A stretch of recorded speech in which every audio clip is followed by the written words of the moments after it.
Hi and welcome back. In a similar vein to the last demonstration I did of a cityscape, a semi-abstract cityscape, I'm going to be painting this semi-abstract urban landscape. I'm using this Pixabay photograph, link in description below, as inspiration. I'm not going to be following it or even fully simplifying it. I'm just going to be using it as a guide for the rough position of buildings, pavements, but mostly the light, some of the figures and the perspective so that I can get that right. Sometimes if we imagine street scenes, then our perspective can be very difficult to get right. So by looking at photographs of street scenes, it can really help you with that. I've drawn out some of the main features lightly in pencil on my Saunders Waterford cold pressed watercolour paper. I may or may not use all of those features, but that gives me some choices. It also is a good starting point for my perspective. My board is taped, my paper is taped to my board, and my board's at an angle of about 45 to 60 degrees, so gravity will help with the painting. I'm painting wet in wet to start with, so I've wet the paper all over, and I'm just going to be using two colours in this painting, raw sienna and Payne's grey. I'm using my large Chinese haki brush just to start the painting off, the underpainting, with sweeps of fairly pale raw sienna and Payne's grey. I started just laying down horizontal brush strokes, just big wide strokes, just trying to map out the areas of light. That's where there'll be the most light, the gap between the buildings in the distance. This is going to be a loose urban landscape. I'm not focusing at all on detail, but what I am trying to focus on is the sort of semi-abstract presentation of an urban space. It's going to be a pedestrian precinct. So there's going to be shops, buildings, roads, pavements, figures, traffic lights, lampposts, that sort of thing. I thought about putting some cars in, but I decided not to for this tutorial. I shall work on cityscapes with cars in a separate tutorial. This is just to reinforce what I've been doing recently with figures and to try to explore painting urban landscapes a bit more, something that I do find quite tricky. Now I'm using a tissue there just to lift out the paint where I'm going to have a shop canopy eventually, so I want to have that area unpainted. I'm using the tissue as well just to lift out a bit of light here and there. I'm following my perspective lines that I penciled in just to make sure I try and build up just a sort of loose and rough approximation of where the buildings are, how the buildings come forward in the right perspective, and where the shadows are, which are mostly on either side at the front. And I've just realised that I made a mistake in telling you that I was using Saunders Waterford cold press paper. I'm not. I'm using Milford cold press paper, and the reason for that is it's really good for lifting out and for layering up, and that's how I've been able to lift out the light so successfully here, is because I'm using Milford paper. Now I'm just doing some spattering with a bristle brush and adding more texture around to the foreground. You can leave this out if you don't like spattering, but I quite like the effect that it can give, especially when you're painting wet in wet, and it will all soften back quite a lot and just add to the texture. I'm beginning to get in some of my darker darks, just layering up with Payne's Grey, nice rich almost tube consistency, allowing it to hit and miss in places, and dry brush, using mostly my 3/4 inch flat brush. I'm working around the space that I've left for the canopy because I want to have some shadows behind that. It'll take a while to build towards that, but I'm just beginning to establish those areas while the paint's wet.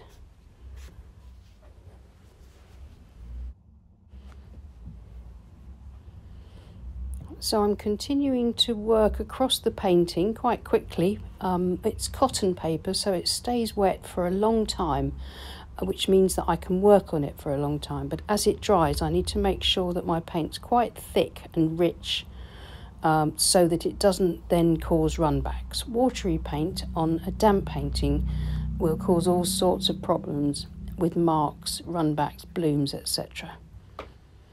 So I'm just working across the painting, just sort of pulling together the darks, trying to maybe add in a little bit of definition on the edges of my main buildings. Stopping and looking, seeing how it looks and seeing what I maybe need to do next. I shall now let it dry and then see if I like what I've got so far. Now it's completely dry and I've decided that I haven't quite got the underpainting to where I want it. I want more light and I want more stronger verticals and horizontals. So I'm carefully wetting my page all over, not with too much water because I don't want to disturb the paint underneath too much. So just a very light brushing of water. And I'm going to then add in some pale grey across the foreground, the pavement and the road area, using horizontal, vertical and light sort of shallow diagonal strokes, just to introduce a little bit more texture and sort of depth for my underpainting.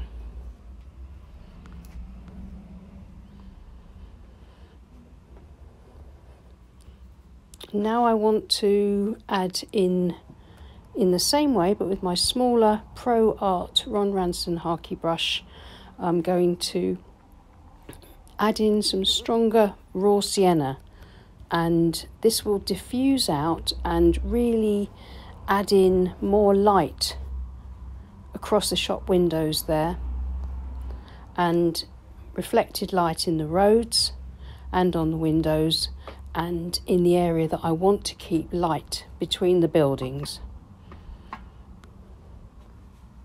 Keeping the orientation of my brush strokes horizontal, vertical and diagonal, and that's some reflected light going into the window below that canopy, and hopefully that will give me a nice glow that will link the areas of light together once I start to put the detail in.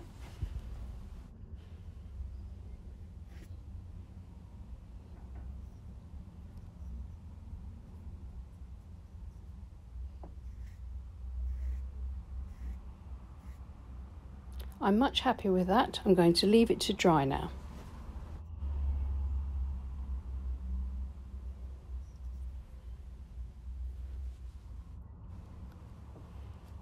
It's completely dry and it's dried lighter, as watercolour always does, but I can still see a good basis for my painting now.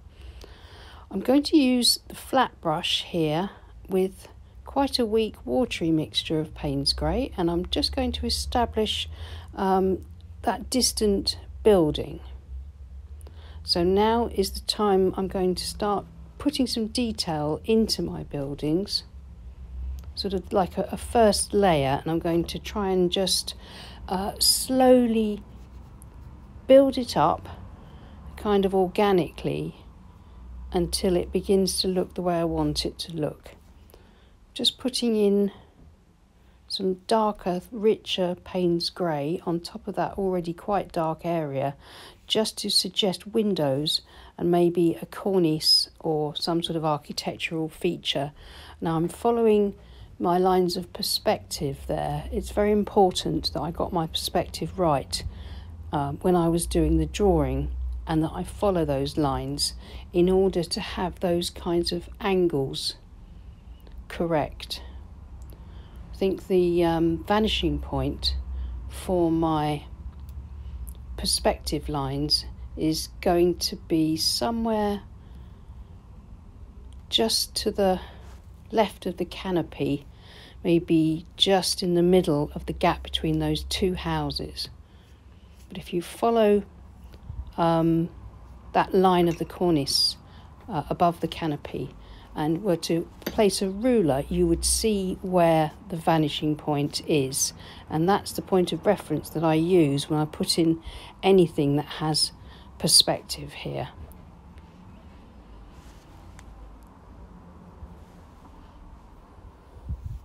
Just adding some nice dark rich paint to the edge there, and I think you can see that this building on the left is just beginning to look a little bit more convincing. We're just starting to get the details popping out a bit more. I'm using the 3/4 inch flat brush and very rich, almost tube consistency Payne's grey, dragging it across the pavement and the road and just putting in a bit of definition there, just to really help frame the light and the centre of the painting.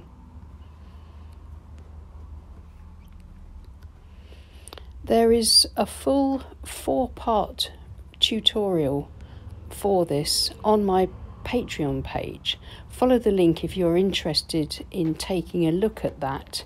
The 4 tutorials will include a copy of the finished painting to download if you like, and also the reference photo to also download and refer to.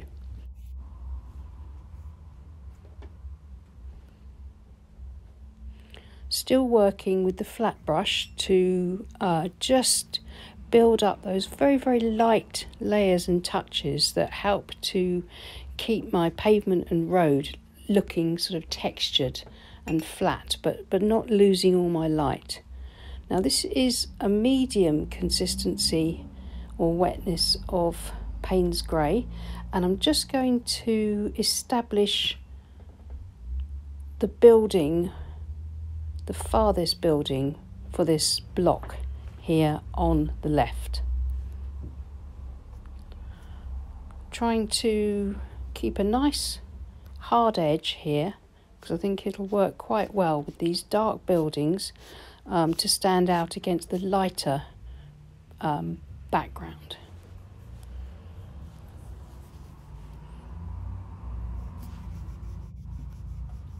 And to further emphasize the light, I'm using a clean damp brush to pull across quite a wide sweep across that horizon sort of pavement line, so to speak.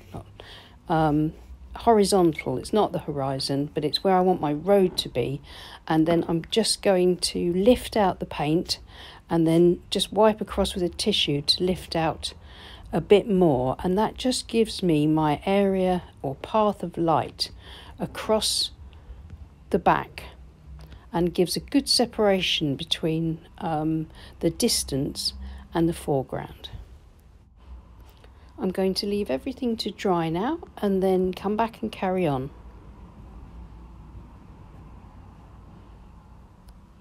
It's all dry, and you can see here that I've just used a pencil just to firm up that canopy, the angles of it, so it's sort of a bit more like a parallelogram, and you can see that it kind of looks a bit more convincing there now. I'm just going to use very pale watery Payne's grey, and I've also mixed up some pale watery raw sienna, and I'm going to now just loosely begin to put in some large windows or markings, something and nothing really, the shop fronts lights, that sort of thing, in those distant buildings. I'm not copying the photograph at all now. The painting has got to a point where it's taken on a life of its own, and I'm just trying to do to the painting what I think the painting needs. And at the moment, I think it just needs some slightly sort of more geometric shaping across the background. This, of course, will lighten as it dries, but just to establish those buildings there. Using my 3/4 inch flat brush, which I think is an incredibly useful brush. I love using that brush and the Harky brushes for landscapes. Just for building up backgrounds, it's particularly useful. Just softening back, running some horizontal lines through those verticals with a damp squirrel mop, and that just softens back that area and adds a bit more variety to the marks. Using the squirrel mop again and that very pale mixture, just pulling in a few more distant buildings. Now this might look a bit sloppy, but all I want for the background is an impression of the buildings. Once the figures, the traffic lights, the lampposts, etc. go in, then hopefully the background will actually work really well against those features. Now I've got my small calligraphy brush, which has got a very good point, and I'm using Payne's Grey to start to paint my very loose groups of figures. I want to have quite a few of them in little groups and singly, walking along the pavement and crossing the road in the distance. So I'm using the Frank Clark method, which is to paint a sort of rough, raggedy sort of carrot shape for the body, and then a dot on the head, and then maybe adding a few other little brush strokes here and there just to imply movement, walking, arms, legs, shopping, that sort of thing. I'm joining some of the characters together so they look like there are groups of them, but I'm keeping all their heads on a sort of similar level, because I want this to be groups of people walking along the pavement and, as I say, crossing the road just here in the distance. This can be a little bit fiddly and a bit tricky to start with, so it might be an idea to practice these sorts of figures in your sketchbook before committing to the painting.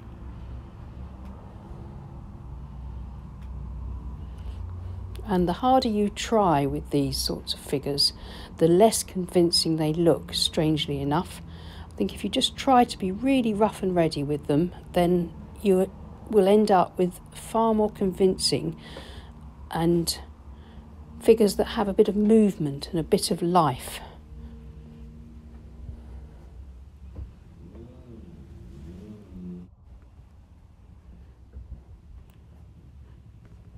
I'm going to run a dark line across the bottom just to add some shadow and to ground those areas of figures, and eventually that shadow will link together that group of figures as I build more and more of them into a bit of a crowd. I'm just going to go in and add another layer of dark to these windows. No detail, just suggesting the windows. I'm going to put some shadow underneath the canopy, and these are the struts that hold the canopy out when it's up. I'm using a little bit more care here because this feature is important for the painting. This is what leads the eye, I hope, into the rest of the painting, so I don't want too much detail, but I do want it to be perhaps the most detailed thing, if you know what I mean. I just need it to be sort of almost like a sort of a an arrow that points into the painting, so to speak. Now these people are closer to us, so I'm painting them larger. Most importantly, as the scene is a flat landscape, I'm painting the heads in the same position across the horizon or eye level as the distant figures. I'm extending their bodies and legs further down so that they look as if they are larger and standing on the pavement. The same again here with this much larger foreground figure. I'm painting the body first.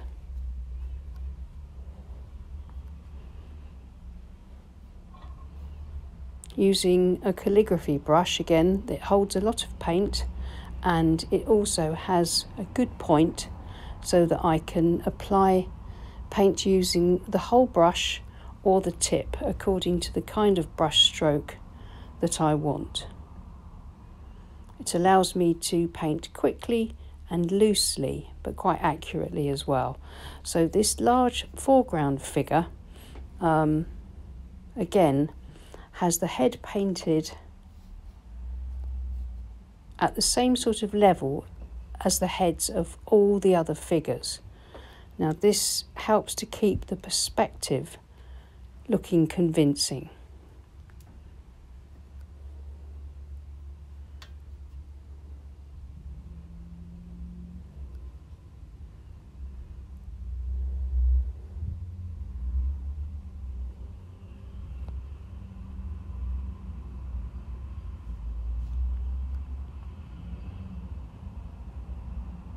Slowly building up a few more figures, trying to keep them at fairly random distances from each other, some groups, some individuals.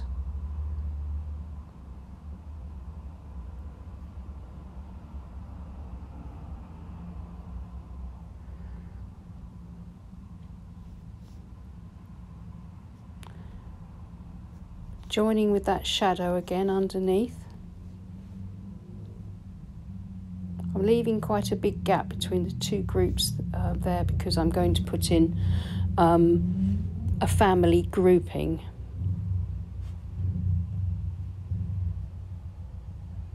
Which will be sort of more or less in the foreground. So I think this is as far as I'm going to go with my groups of people here. I might have to fill in a few more at the end, but I want to leave space to put in my sort of foreground figures first.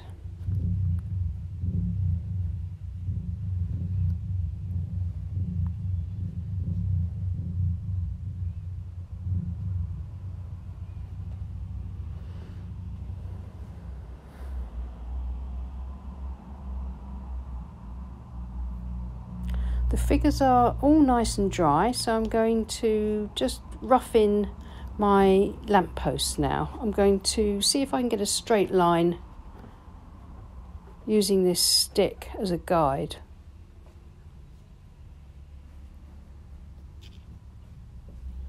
Well, that didn't go as planned. It's not very straight, but never mind. I'll see if I can do something with that a little bit later.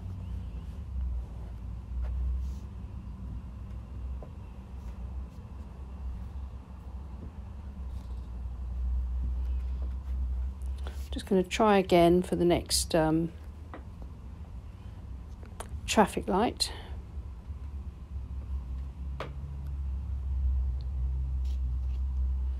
That's okay, it's a finer line, but still not quite right. Well, that was an experiment. I've never tried using a sort of ruler for a straight line before, a straight vertical line anyway, so probably in future I shall freehand them or practice using a ruler. But they should be okay once I get all my other vertical posts and poles in. Just painting in sort of rough shape for my lamps at the top of the lampposts, leaving a sort of gap in the middle where I'm going to put a dot of white gouache as a highlight on the glass. Now this lamppost, there we are, I'm able to paint this much straighter freehand with the rigger. And this is coming down further into the foreground. It's going to be on the same level as the couple next to it. Slightly more detailed, but the same sort of shape as the distant ones. And a bit of shadow just running across the base.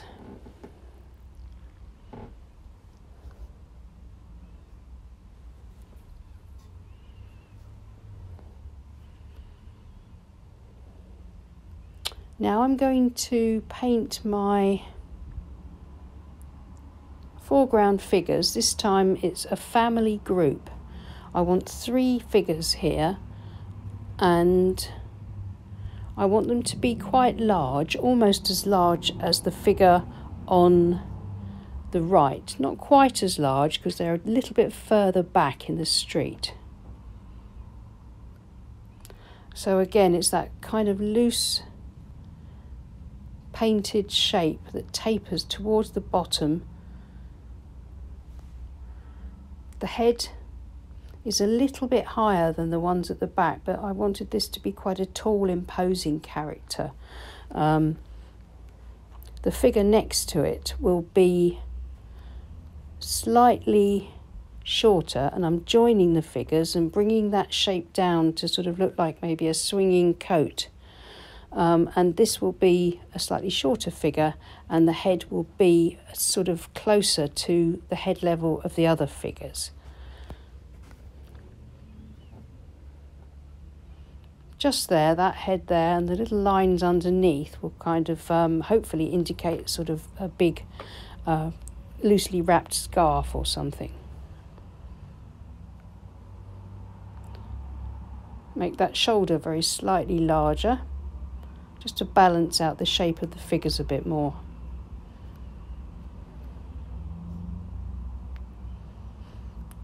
Now I'm painting a child, and I'm going to paint a much shorter shape here, but in order to keep it fairly convincing, I'm going to paint the head the same size as the adults' heads, because I think that's one of the things that makes children look quite distinctive, is that their proportions are different, as their heads are much larger in proportion to their bodies. Now I'm just joining them both where it looks like they're holding hands.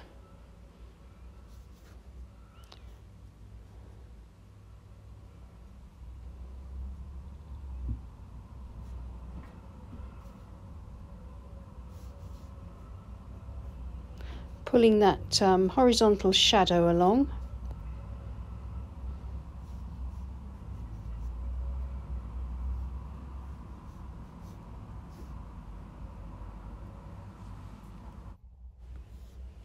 I'm going to paint over this lamppost that's a bit dark and a bit wonky with just clean water. Then I'm going to dab it off with a tissue after leaving it for a few seconds, and that's lightened that up. That's a lot better. So now that's just pushed that back into the distance, and it's not visually so prominent. Now, my last 2 figures are a couple that are going to be painted just a little bit further back than the family group. So again, quite large, quite dark figures. Just putting them down so that they are in the right sort of position near the pavement. Having them joined together like that, so it looks like they're walking close together.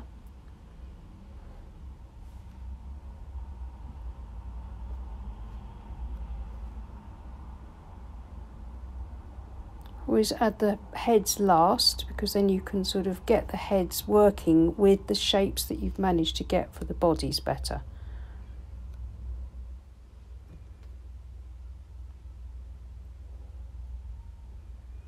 Finally, I'm going to do the shadow, but I'm going to stop it at the pavement, lift it a little, and then bring that line across, and that increases the look of the pavement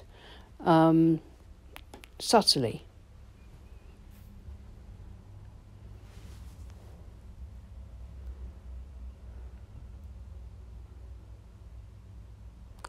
Now I like that so far. I think we're nearly finished. I think I just need a few more features. I'm going to paint in some traffic lights, again using the flat brush. I'm going to keep them very, very simple, but I just want to add just a little bit more to the composition across the midground.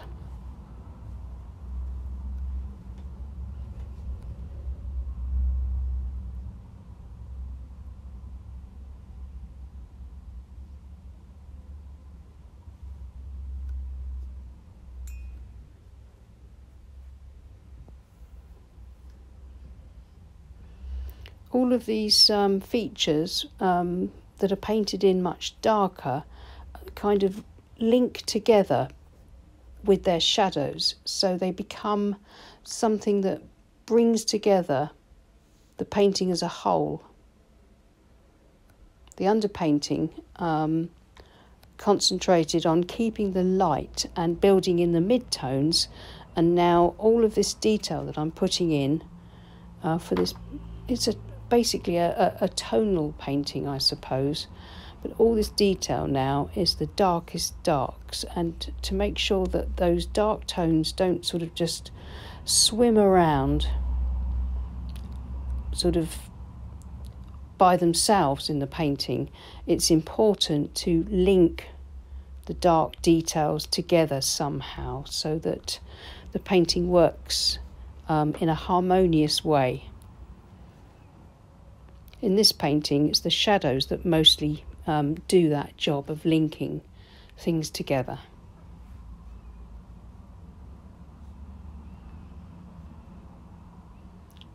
Just going to put in a couple of taller, different shaped lampposts.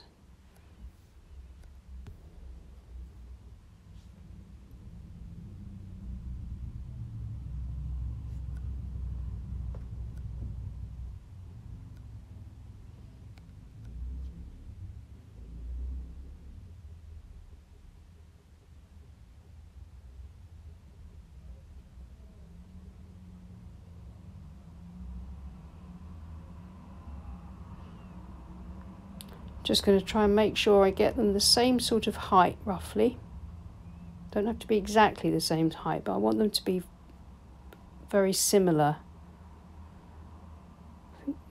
This one doesn't have to be quite as high because I think I'm going to bring this one a little bit further forward by extending the post down, the pole down just a little bit further down into the picture, so it comes a bit further forward than the traffic light.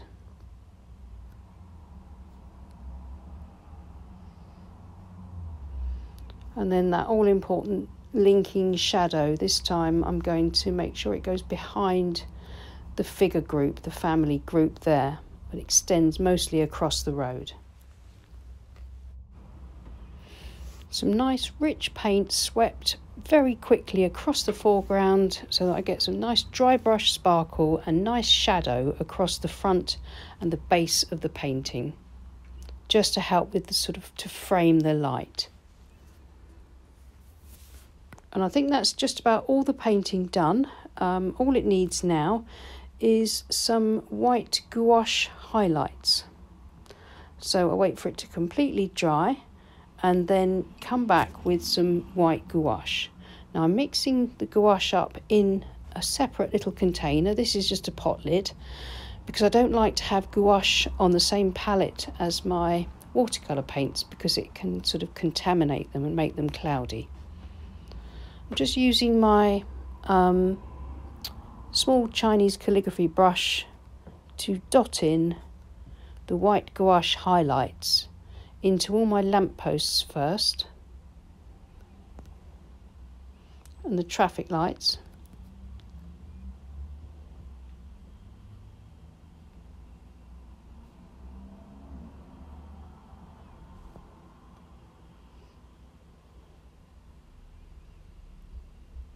And then just a little touch here and there on the figures just to highlight them and to just help them to pop a bit more against the landscape. In this sort of urban genre, I think white gouache highlights can work really well. It's quite a stylized painting. It's not trying to be realistic. It's loose and it's impressionistic, semi-abstract, and these highlights just really pop, especially against the dark areas, sort of light reflecting in the windows or lights on in the windows, that sort of thing.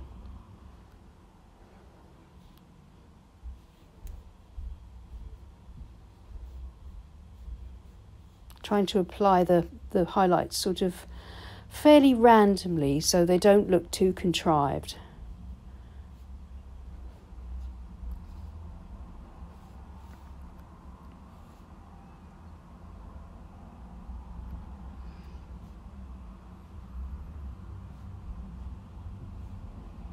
A final touch just to put some highlights into the distant buildings, just to give the impression of windows, architectural features, and a bit more light.